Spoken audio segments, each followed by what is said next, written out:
रोशनी का एक दरिया ही दूर तक आपको एक सरयू मां बहती हुई नजर आती है और दूसरी तरफ ऐसा लगता है जैसे वो साक्षात अग्नि के सामने आपको बस पवित्र विचार रखकर यहाँ पर बैठना है, प्रभु श्री राम को याद करना है। और चूंकि आपके भजन, आज अगर आप कुछ भजन के साथ शुरुआत कर पाते अपनी बातों की और इस दीपोत्सव की तस्वीरों को टीवी पर ही देखकर सही, आपके मन में क्या आ रहा है इस समय, हमारे दर्शकों से साझा करना है।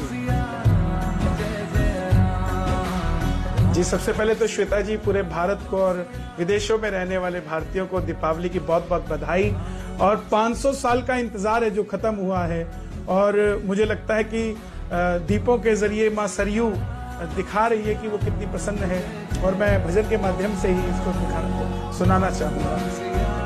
अयोध्या के राजा भारत है आपका, महलों में आओ स्वागत है आपका। अयोध्या के राजा भारत है आपका, महलों में आओ स्वागत है आपका। जो भूल हुई हमसे हमें माफ जरा कर दो, महलों में राजा राम तुम पाओ जरा धर दो। अयोध्या के राजा भारत है आपका, महलों में आओ स्वागत है आपका।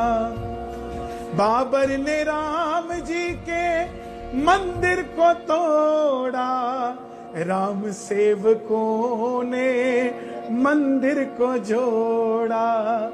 अब राज तिलक होगा, उत्सव ये बड़ा होगा, पूरा भारत मेरा अयोध्या में खड़ा होगा।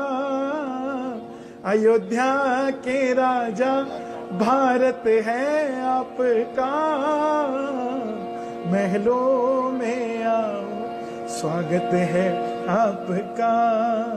ये सिर्फ राजा राम का स्वागत नहीं हो रहा है, वो सीता, मेरा मानना है कि जिनका विवाह हुआ तो वनवास चली गई, वनवास के बाद रावण हरण हो गया, रावण हरण के बाद भी राज्याभिषेक हुआ तो उनको दूसरे वनवास के लिए भगवान वाल्मीकि के आश्रम जाना पड़ा।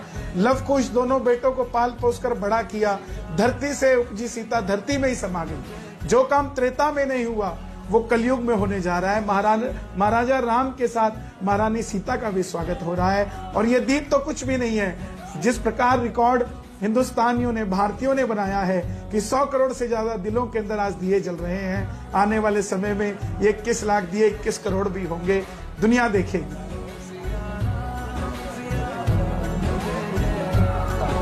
अब मुझे लगता है अयोध्या नगरी से बाहर भी इसका विस्तार धीरे धीरे होने लगेगा, क्योंकि हर साल अगर दीपों की संख्या बढ़ती है तो पिछले ही साल हमने देखा कि कैसे योगी जी ने कहा कि घरों में भी लगाइए, घरों की छतों पर भी लगाइए, लोगों ने लगाया।